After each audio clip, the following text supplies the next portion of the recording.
The nominee before us is well known to all of us.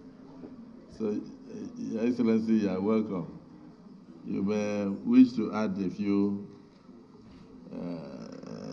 just a kind of summarized version of your resume, and then thereafter take questions from the distinguished senators. The floor is yours. Your Excellency, Senate President, Senator Godswill Akpabio, distinguished senators of the Federal Republic of Nigeria, my name is Nasir El-Rufai. I am standing before you as a result of being nominated to be a minister of the government of the Federation. I was born about 63 years ago in Daudawa, a village in Katsina State, and I attended primary school in Daudawa and Kawo, Kaduna, then went to Barewa College between 1972 and 1976. Completed the West African School Certificate and went to Ahmadu Bello University, where I graduated in 1980 with a degree in quantity surveying. 2 years later, I went back to school to get a master's in business administration from the same university, Ahmadu Bello University Zaria. And a year later, completed a postgraduate diploma in computer science. Subsequently, in years ahead, I got a law degree from the University of London and NLB from University of London, a master's in public administration from Harvard University Kennedy School of Government. I started my business as a consulting quantity surveyor in 1981 after completing my youth service in Ogun State, and I served in Abeokuta with a company called George Wimpy Nigeria Limited, then building the Oyan River Dam. I worked for a few months, the construction company building the ABU Teaching Hospital before establishing the quantity surveying consulting firm, El-Rufai and Partners. The firm still exists. It's one of the largest quantity surveying firms in the country. It's being run by my partners. I left the firm since 1998 when I was asked by General Abdul Salam Abubakar to be one of his policy advisors after the death of General Sani Abacha. During the handover to President-elect Obasanjo, the President-elect promised me that he would want to invite me to work with him when he takes over, and he did. I was appointed the Director General of the Bureau of Public Enterprises, where I was tasked to kickstart the federal government privatization program, which had been suspended since 1993. During that period, for the next 4 years from 1999, I was in charge of the program. And it was during this period that we privatized most of the banks, commercial banks, cement, sugar companies, vehicle assembly plants. And we also designed and steered the reforms in key sectors like telecommunications, which turned out to be quite successful. We also started reforms in the electricity supply industry and oil and gas. In fact, the first draft of what turned out to be the Petroleum Industry Act was drafted by the BPE when I was in charge. Some of the distinguished senators here were either in the House of Representatives or in the executive branch, like distinguished Senator Goje, who was Minister of State for Power. We all worked together to steer these reforms ahead. I was then appointed Minister of the Federal Capital Territory after confirmation by the Senate. So this is the second time I'm coming back to these distinguished chambers. The first time was 20 years ago, in 2003, when I was confirmed and appointed Minister of the Federal Capital Territory. I administered Abuja for 4 years, and thereafter I went back to school. That's when I acquired my law degree and my MPA from Kennedy School of Government. I came back to Nigeria after a short period of exile in May 2010 and joined the CPC under the leadership of General Muhammadu Buhari. Eventually, the CPC, of course, merged with other parties to form the APC. And I'm proud to say that I'm one of the founding members of the APC. I'm one of the 37 first set of officers that signed and filled the INEC form that got the All Progressive Congress registered. And I've remained a member since then. In 2015, I was elected the governor of Kaduna State and re-elected in 2019. Your Excellencies, this is a short summary of my life, my education experience, private sector and public service career. Thank you, Mr. President.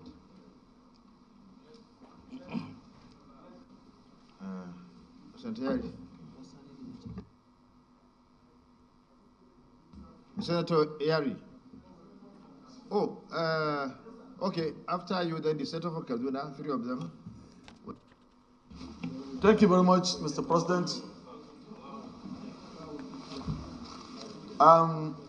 Abdulaziz Abubakar, I represent good people of Zamfara West, Mr. President of the Senate. I'm from Zamfara State. My distinguished colleagues, nominee, I have just 3 questions. Number 1, if you are confirmed by the Senate and eventually Mr. President see you deem fit to assign you in the energy sector of power, understanding the serious situation of our energy situation and the power situation in Nigeria, what do you intend to do to improve the generation and distribution line? Sometime in 2016-17, federal government planned to increase generation to 7,000. So our situation, even if we have 7,000 megawatts, we don't have a distribution line to carry it all over Nigeria, 7,000. So if you are, Mr. President give you a portfolio in the power sector, what do you intend to do to balance between what we are going to have as increment towards the reserve knowledge in the issue of generation and distribution? That's number 1. Number 2, you and I, we had the same opinion when we were there, and I believe you know what I'm talking about, that on the issue of privatization of discourse, we have some opinion. If you get there, how do you want to intervene between the receipt, the outflow and inflow of generation and the book balances in the issue of payment, because we are a kind of in double jeopardy. At any point in time, we are out of subsidy of oil. But I'm happy that I had sometime in January or February this year, the federal government back out in the issue of paying subsidy to energy. So how do you intend to balance that? Because the generation, when it's sent to disco, the generation don't lose their money in any way. They go straight to get their funds from the guarantee given by the federal government, instead of guarantee given by the discourse. That's number two. The last one, Mr. President, the nominee is still on the discourse. We knew that the global practice, water, power is not a social kind of program given just for free. But in Nigeria, reverse is the case. We are looking at it as a social services, which is not. So this discourse in place, where I and you in those days, we have done a lot of work as a part of our responsibility in governance to improve the supply. But for them to take even a clerk who will be collecting funds for them to remit back to the generation, they are not doing it. And we know it can go on ultimatum that no need for any other person. As we're doing our phone, we're taking our phone in the house, you meet about 6 people with the telephone site, a minimum of at least 5,000, 6,000 per set. And also we recharge every week at least 300, 1,000. So if we put the whole family, that they're having their meters, what do you intend to impose this discourse to put automatic a kind of a plan whereby your own people, public of Nigeria, will be shortchanged on giving established bills instead of going pay as you earn. You get the service, you pay. As we are paying in our phone, we pay service and we get access to service. So what do you intend to do on this? Thank you, Mr. President. Senator Khalil. Thank you, Mr. President, distinguished colleagues. My name is Ibrahim Khalid. I represent Kaduna North. I am from Kaduna State. Let me start by congratulating the nominee for his nomination as a Minister of the Federal Republic. I wish to further inform this Senate that the resolve of the 3 senators from Kaduna State, in consultation with the people of Kaduna State from across the political divide, have resolved and agreed that we should support the nomination of this very important nominee. Furthermore, the nominee is from Kaduna State, an bona fide indigenous of Kaduna State. Secondly, he appeared before these hallowed chambers sometimes in 2003, and he was screened and cleared. And precisely, he is a person that is well known nationally and internationally. He has the capacity to continue with the good deed he's been doing while he was a minister. In this regard, I want to urge the Senate to consider this, and also, based on the established precedents that was established yesterday, in respect of his colleagues, the 2 governors who came and appeared before us. Nobody asked them questions. Because of their pedigree, they were asked to take a bow and go. We therefore, I urge the Senate, even with the questions that was asked, that the Senate do ask the nominee to take a bow and go. We know him, we know he's capable. Thank you, Mr. President. Senator Karimi.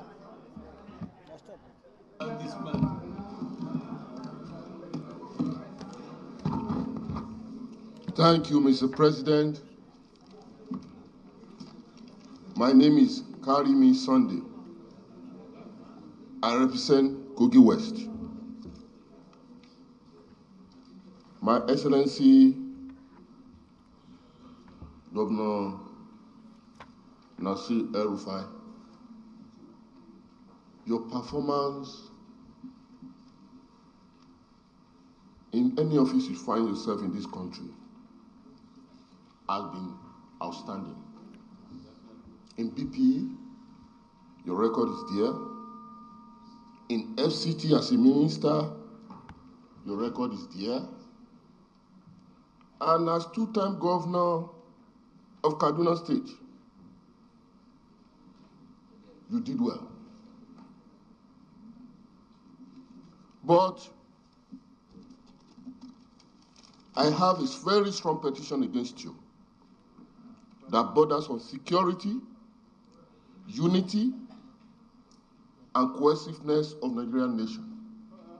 And I think that petition has to be considered along in this screening exercise.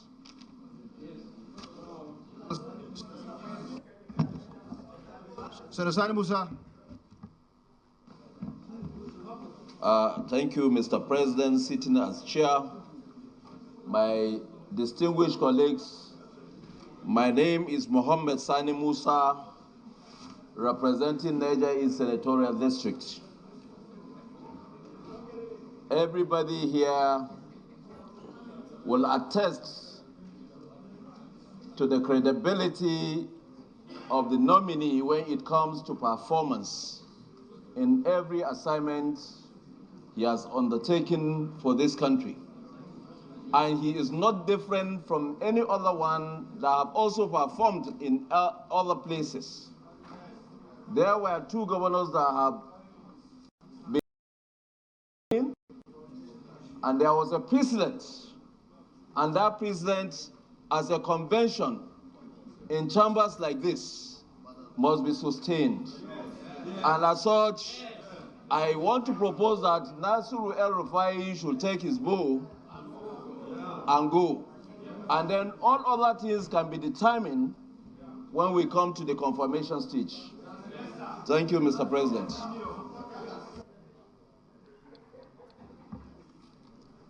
Senator Danjuma Goji.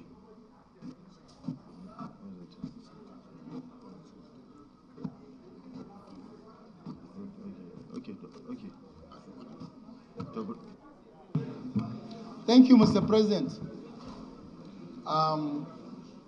As said by previous speakers, Nasir El-Rufai is well known to all of us, Nigerians, and in fact to international community. And as agreed by all of us, he has done very well in all the offices occupied, from DG BPE to FCT Minister and two-time Governor of Kaduna State. I had a question before, but given the President said by this Senate yesterday regarding the two other governors who were asked to take a bow and go, I want to join my colleagues to insist and to request that he should take a bow and go. Let us say, yeah? Take a bow.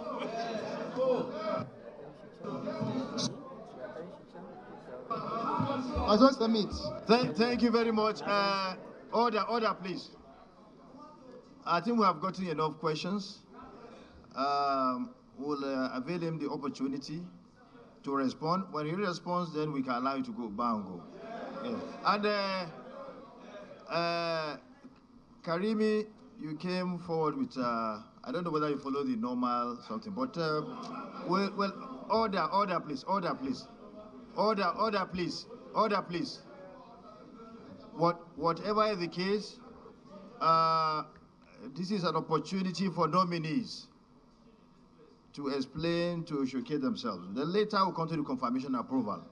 So, Mr. Nominee, you can please answer the questions and then you bow and go.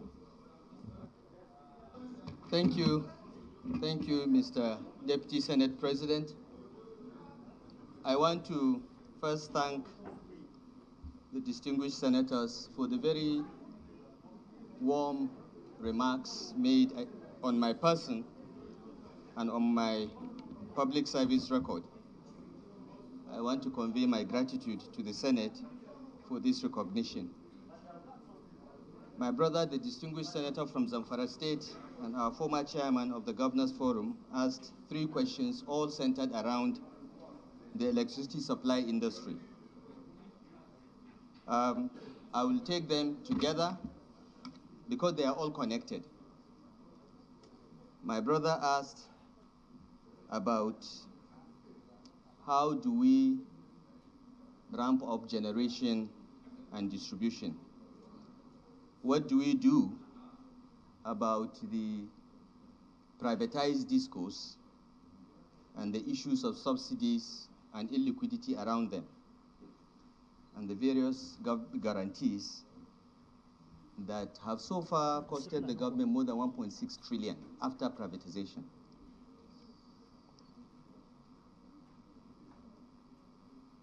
Your Excellencies, the electricity supply situation in Nigeria has defied every government for 60 years.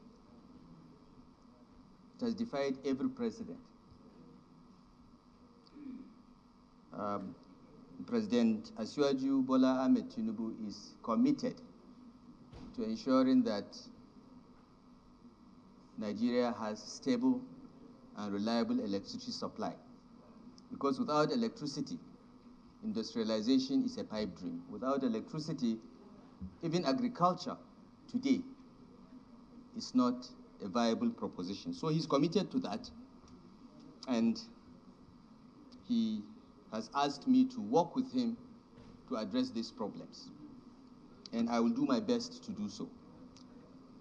Your Excellencies, right now Nigeria has about 13,000 megawatts of installed generation capacity, but we hardly do more than 4,000 or 5,000 megawatts. So to improve generation, the first order of business is to look at what is constraining the full production of electricity from these 13,000 megawatts. Why do we have 13,000 installed and only 4,000 or 5,000 being produced?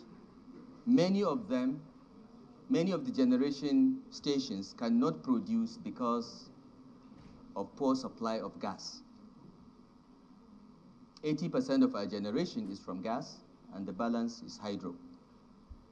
The gas-fired stations often don't have supply of gas. There are power stations that have been completed 2 or 3 years ago, and they have produced nothing because there is no gas supply. So that's another thing that must be addressed. We must ensure that gas and power are together under one roof for this issue of gas supply, which has persisted for over 20 years, to be resolved. But Your Excellency, even if we are able to generate 13,000 megawatts today, our transmission infrastructure can only do 5,000, maybe 6,000 at best. So the second major constraint to electricity supply in Nigeria is the transmission infrastructure.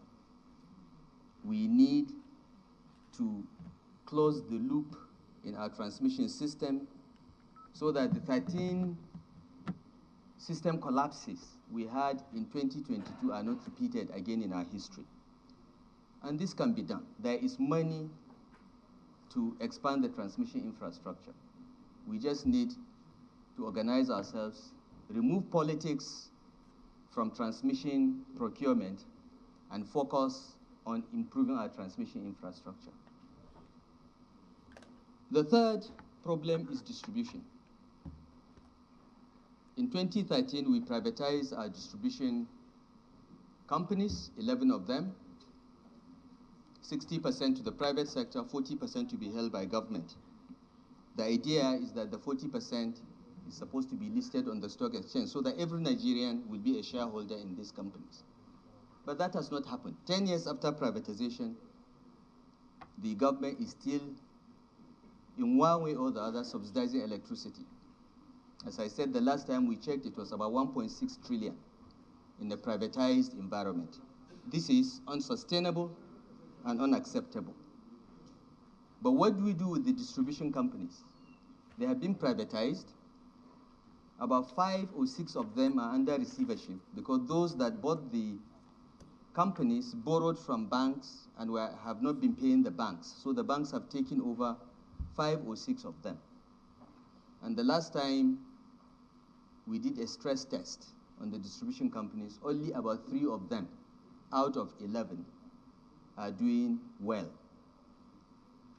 So there is a lot of work to be done regarding distribution, because distribution is the last end of the electricity supply chain. If it does not work, they don't enough metering, then they would not be able to pay for power supplied by the generation companies. And when they are unable to pay, the gap is what the government now pays. Otherwise, they will invoke the partial risk guarantee posted by the federal government of Nigeria. So this is a major problem and has to be addressed. But in the short term, the liquidity situation in the electricity supply industry has to be looked at. Tariffs must be cost reflective, and even the ownership of these distribution companies may have to change, because right now the banks own about 6 of them. They control 60% of the shares, and banks are not good at running companies. They are good at taking out whatever they need to recover their loan. So we intend, if given the opportunity, to sit and work out a system in which perhaps we'll be able to attract fresh capital, fresh new investors with technical and financial capacity into the distribution chain so that it can be expanded. The opportunity to do so exists because 6, as I said, out of the 11 are in receivership. 3 are doing okay. The others are 50-50, but a holistic approach is needed. And Your Excellencies, this is a problem that requires the support of everyone. It's not just Mr. President who will lead from the front, but also the National Assembly. Certain amendments to the Electricity Act 2023 may be needed. Certain amendments to the Petroleum Industry Act 2021 may be needed to bring this sector to align so that we provide Nigerians stable and reliable electricity. The President's vision is that within 7 years, we will not have power outages in this country. The President is saddened by the fact that countries like Benin Republic, Cameroon, Niger, our neighbors that are smaller countries, have reliable electricity. You don't see power cuts in these countries yet. With all our resources and our capabilities and the quality of people we have as a nation, we are unable to provide electricity to our households and our businesses. And he's committed to working with everyone to ensure that this happens. And I urge the National Assembly to be a partner to make this happen. There are many parts of Nigeria that are not covered by the grid. The new Electricity Act provides the states with greater involvement now in the electricity supply industry. And what is happening in the world provides an opportunity for Nigeria to attract a lot of resources into the renewable energy sector, utilizing solar, wind, and even nuclear. And we are not ruling out using our coal reserves to establish power stations that will constitute the base load for the stability of the power system. So all options will be looked at. Metering is a big issue.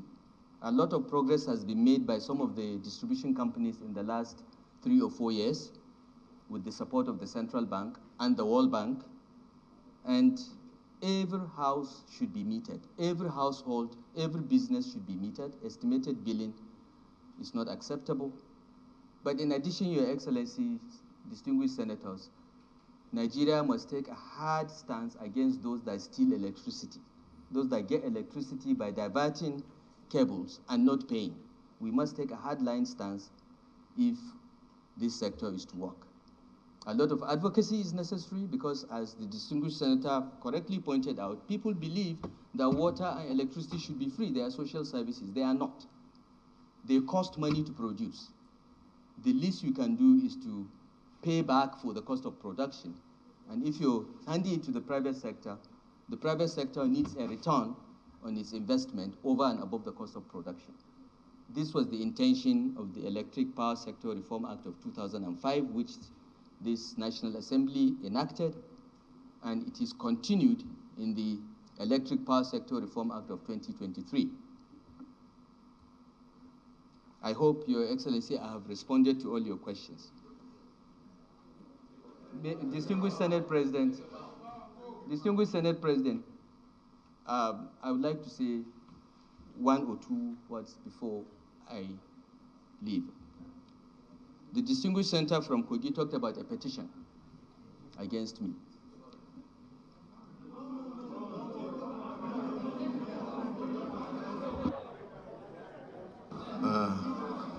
Distinguished colleagues,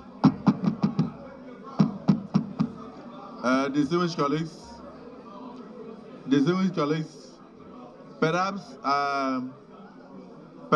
I should inform you that I've received petitions from many other people in respect of other nominees. But this is not where we are to deal with petitions. Our job here is to screen. And then, of course, we can refer petitions to where petitions will be dealt with. These are the nominees of Mr. President. If it is something that is a formal petition before the Senate, we will look at it formally. But there are certain petitions we have to refer back to either the presidency or security agencies to look at. And that has nothing to do with us. So I think by the time we are going into the issue of confirmation and approval, we will be so advised. So I will want to plead with my brother to take a bow. So don't bother about. Thank you.